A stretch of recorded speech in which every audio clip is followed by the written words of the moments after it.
e medulas, e ela é rápida para discernir os pensamentos e propósitos do meu, do teu, do nosso coração, e não há criatura que não seja manifesta na sua presença. Essa é a palavra de Deus, e quando ela é pregada, somente a palavra de Deus é pregada, ela transforma. Deixa eu falar algo para você aqui antes de lermos o texto. Sabe, esses dias eu estava passando por algumas alergias alimentares, então eu pude entender mais sobre algo sobre alimentação. Nós que gostamos de comer, quem gosta de comer, levanta a mão aí. Todo mundo gosta de comer, né? Daqui a minha esposa Xisa diz assim, olha, a gente está dando um tempo de jantar, né, irmã? Tem uns 3 meses, porque dorme melhor. É um conselho que eu dou para você, querido. Se você quiser ter uma noite reparadora, primeiro ore. Segundo, não jante. Um sono reparador, isso é muito importante, você dormir de barriga vazia. Mas se você jantar depois de 2 horas, você vai dormir. Mas a verdade é que nós gostamos de comer. E a Xisa diz assim, olha, eu não acostumo. Eu gosto de dormir com a barriga pam-pam, ela fala, né, que é grande, cheia. E é verdade. E nós, principalmente, nós, os brasileiros, a América, não toda ali a América do Sul, na verdade, nós nos alimentamos muito mal, querido. Por quê? Nós não nos alimentamos para nos nutrir. Nós nos alimentamos para ficar, para saciar. Eu quero estar de bucho cheio, de barriga pam-pam, como fala X. Mas a verdade é que a alimentação, ela tem o seu propósito, ela tem o seu objetivo, que é nutrir, nos nutrir. E se nós aplicarmos isso nas coisas espirituais, eu e você, quando nós vamos ouvir uma mensagem, nós gostamos de ouvir mensagens que são palatáveis aos nossos ouvidos, palatáveis, né? Aquilo que nós gostamos, e nós nos alimentamos. Há pessoas aqui que assistem 5, 10, 15, 20 pregação por semana, ou seja, está cheio de informação, está cheio de ideia. É um texto que 10 pastores pregaram aquele texto, e você da mesma forma sentiu Deus falando com você. E você se alimenta, come, isso é bom, nesse sentido é bom. Mas eu pude entender algo, que a palavra de Deus, quando ela é dada na dose certa, ela nutre a teu espírito. Ela vai nutrir e refrigerar a minha e a tua alma, porque ela é dada na porção certa. Nem tudo aquilo que da parte da alimentação é bom, em excesso faz mal. Então a palavra de Deus, quando ela é dada na porção certa, na hora certa, uma palavra rema, ela nutre a tua vida. Então por isso eu digo, nós devemos pregar somente a palavra de Deus, que é suficiente para transformar a minha e a tua vida. Amém? Amém. Lucas capítulo 7, verso de número 11. É uma história muito triste e muito alegre. Diz assim o texto. Em dia subsequente, dirigia-se Jesus a uma cidade chamada Naim, e iam com ele os seus discípulos e numerosa multidão. Como se aproximasse a porta da cidade, eis que saía o enterro do filho único de uma viúva, e grande multidão da cidade ia com ela. Vendo-a, o Senhor se compadeceu dela e lhe disse, não chores. Chegando-se, tocou o esquife e, parando os que conduziam, disse, jovem, eu te mando, levanta-te. Sentou-se o que estivera morto e passou a falar. Jesus o restituiu à sua mãe. Todos ficaram possuídos de temor e glorificavam a Deus, dizendo, grande profeta se levantou entre nós e Deus visitou o seu povo.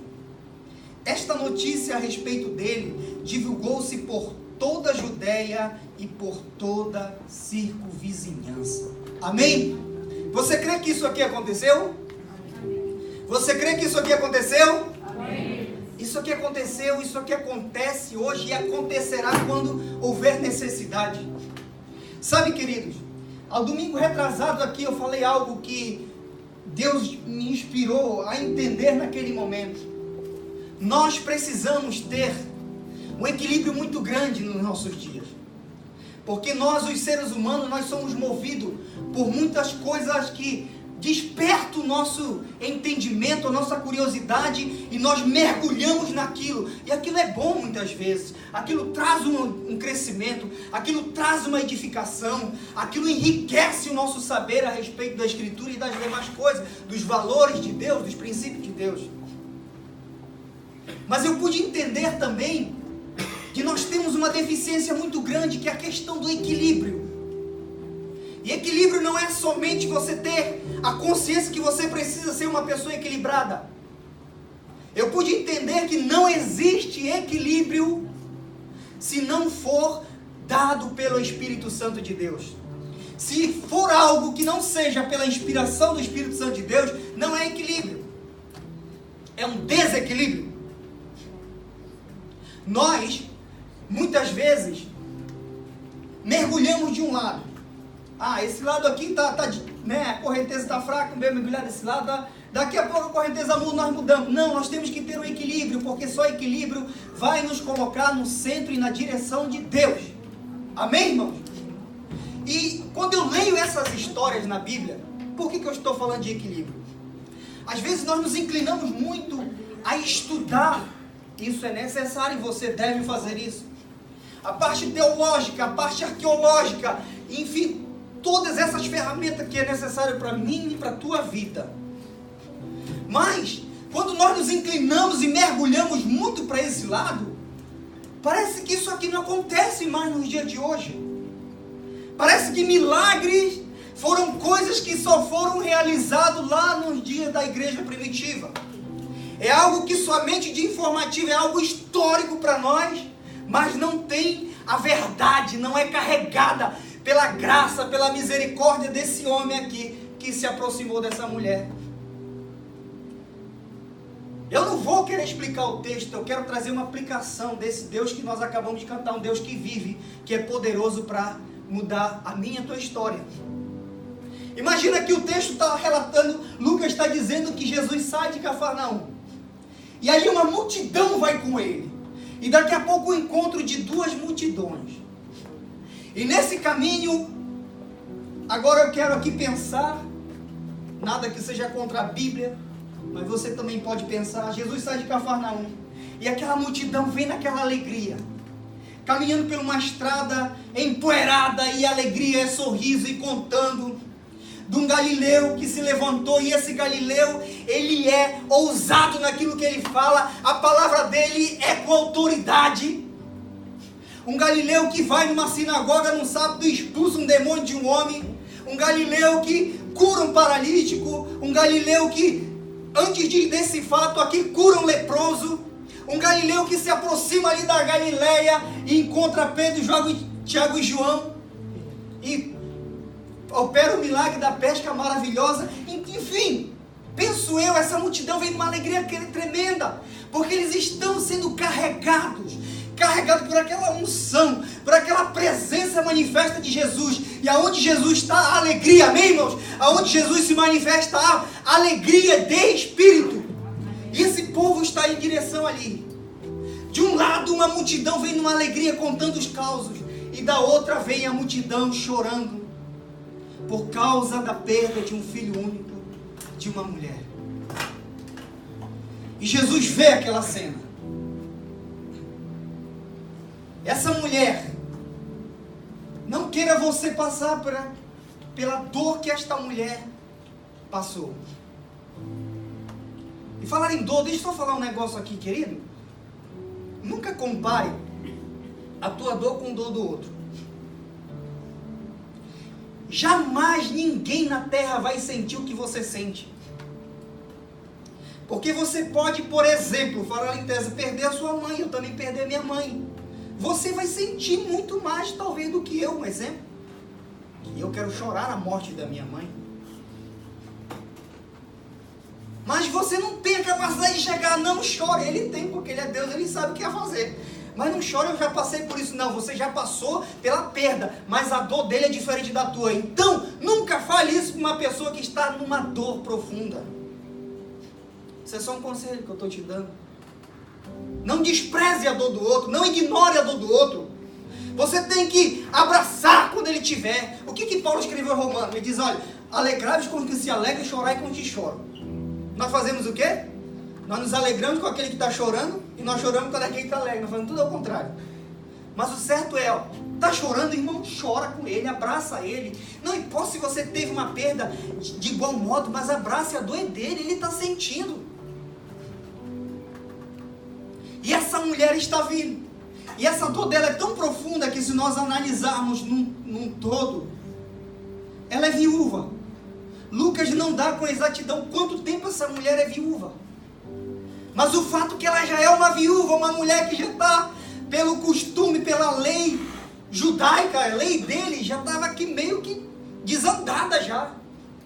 Porque mesmo que os judeus, eles tentaram preservar a lei das tribos de herdar terra, herdar bens, mas ela já tinha perdido seu marido. Havia ainda uma esperança que era o seu filho, estava vivo. O filho poderia herdar tudo aquilo que dizia respeito à tribo da qual eles pertenciam. Mas essa mulher uma hora já chorou a perda do seu esposo. Ela é uma viúva que está chorando, que já está com o coração sangrando.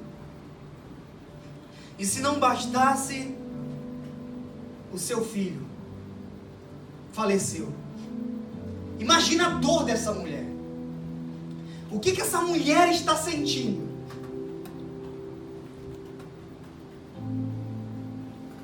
Eu não consigo nem imaginar, não todo na verdade, o que um coração nessa hora. Acho que a palavra mais superficial que eu posso falar aqui é um coração sangrando. É uma alma que não tem vontade, perdeu tudo de viver. Sente até dificuldade de respirar numa hora dessa. Mas ali no meio daquele choro, Jesus vê. Dentre a multidão que chorava. E algo que me chama a atenção, não sei, não posso falar no contexto como que se trajava. Talvez seja de preto, um luto ali. Talvez aquela mulher se destacasse dentre todas, mas o fato é que todos choravam. Mas Jesus viu aquela mulher no meio daquela multidão. Isso tem que chamar a minha tua atenção. Porque em meio à dor, eu posso confundir você. Eu não posso não saber quem é. Se eu chegar pela primeira vez, quem é Luane e quem é Isabelle. Eu sei que as duas estão ali. Eu posso não saber, mas Jesus, no meio daquela multidão, ele olhou, não para um choro, não para um rosto que derramava lágrimas, mas ele olhou para o coração. Então Jesus, hoje, trazendo uma aplicação para a nossa vida, ele olha o meu e o teu coração. Só ele tem o poder de ver lá no fundo a dor que você está sofrendo. A dor que você passa, a dor que você sente. E Jesus chega e se aproxima daquela mulher e diz, não chore. Querido, isso aqui tem que vibrar dentro de mim e de você. Talvez seja tão simples para você, mas para isso está vibrando dentro de mim. Sabe quando você já lutou por um caso? Talvez aqui você está passando por uma situação que você diz assim, não tem mais jeito. Eu já sei o que vai acontecer isso aqui. A viúva de Naim sabia. Ela contava os passos, porque tudo que uma pessoa quer, quando perde um ente querido, é poder manter o máximo aquele corpo, é poder olhar para aquele rosto. Então quando os dias se aproximam de enterrar, de jogar a terra ou selar uma tumba, ela quer aproveitar aquele momento, ela quer olhar aquele rosto e se lembrar, tocar, mesmo que não haja vida. E eu imagino essa mulher caminhando para o lugar da sua tumba. Ela vai contando, ou seja, o seu destino está selado. E de repente Jesus vem e diz, mulher, não chores. E quando ele diz isso, não chore, eu acredito que não houve um entusiasmo naquela mulher. Foi só mais um em meio à multidão que me disse não chore. Porque o texto não diz se ela conhecia Jesus, mas Jesus conhecia ela. Aleluia. E quando ele se aproxima daquele caixão e toca, Jesus vai tocar na tua dor essa manhã. Jesus toca na tua dor nessa manhã. Ele para. Depois que ele toca, ele para. Aqueles que os conduziam. Aqueles que conduziam eram aqueles que mais distanciavam aquele corpo, aquela lembrança daquela mãe. Então Jesus parou ali. Aqueles que o conduziam. E quando ele ele deu uma ordem: jovem, eu te mando, levanta-te. E ele se levantou. Creia nessa palavra. Mas eu estou dizendo, a palavra é verdade. Creia numa aplicação. Eu não sei o que está acontecendo com você. Eu não sei o que é impossível para você. Talvez você não creia numa restauração. Talvez você não creia numa transformação. Talvez você não creia no milagre. Talvez você não creia sei lá em quê. Mas é algo que te entristece, é algo que te fere. Mas Jesus nessa manhã, Ele toca no teu coração.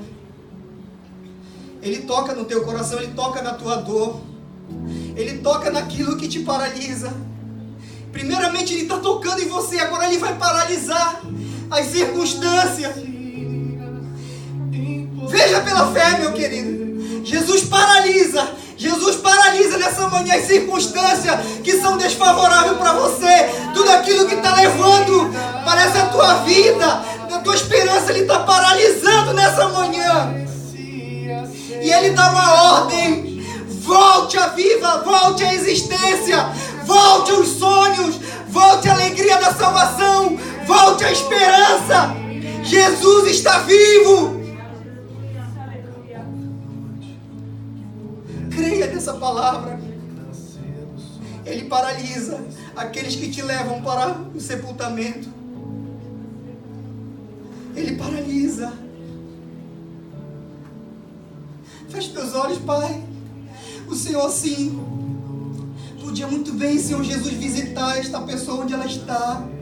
Que ela esteja numa cama, que ela esteja num sofá, Deus.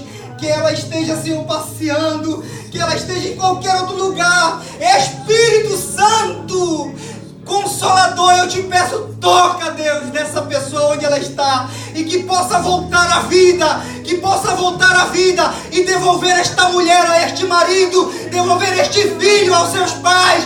Devolver este sonho a esta alma abatida.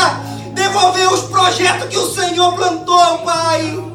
Em nome de Jesus Cristo. Em nome de Jesus Cristo.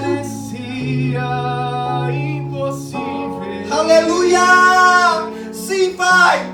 Aquilo que parecia não ter saída.